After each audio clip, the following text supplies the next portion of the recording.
Bonjour, je m'appelle Diallo Aïssata, je viens de l'Afrique de l'Ouest, plus précisément Guinée, qui a sa capitale Conakry.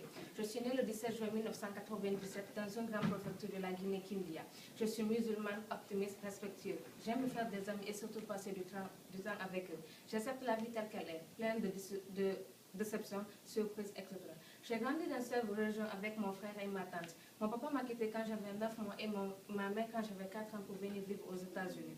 J'ai passé mon enfance à Kindia et c'est là où j'ai fini mon primaire. En 2006, je suis venue vivre à la capitale, toujours avec ma tante et mon frère. C'est grâce à ça que j'ai eu l'opportunité de m'inscrire dans l'une des meilleures écoles de la capitale, Saint-Georges. Dans cette école, j'ai décidé d'apprendre la langue anglaise.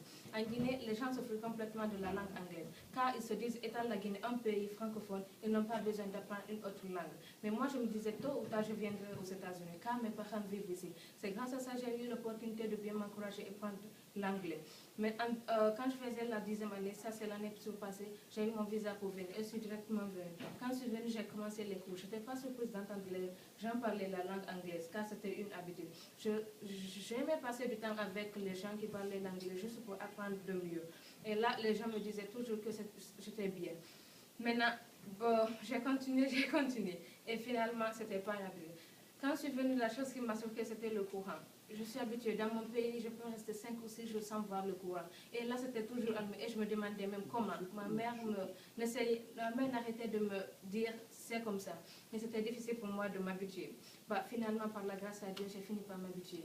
Je trouve une très grande différence entre mon pays d'où je viens et mon pays natal et l'Amérique, telles que les nourritures, les fêtes, les traditions, les cultures et surtout le respect.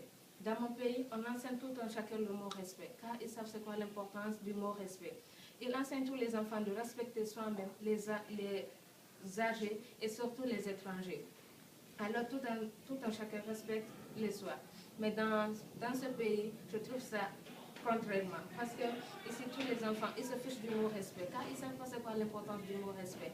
Ils peuvent parler n'importe quoi à leurs parents, surtout aux étrangers. Et ça, c'est injuste. Sur le plan alimentaire, c'est vraiment différent. Les aliments de la Guinée, bien sûr qu'ils ne contiennent pas trop de graisse ou de sucre.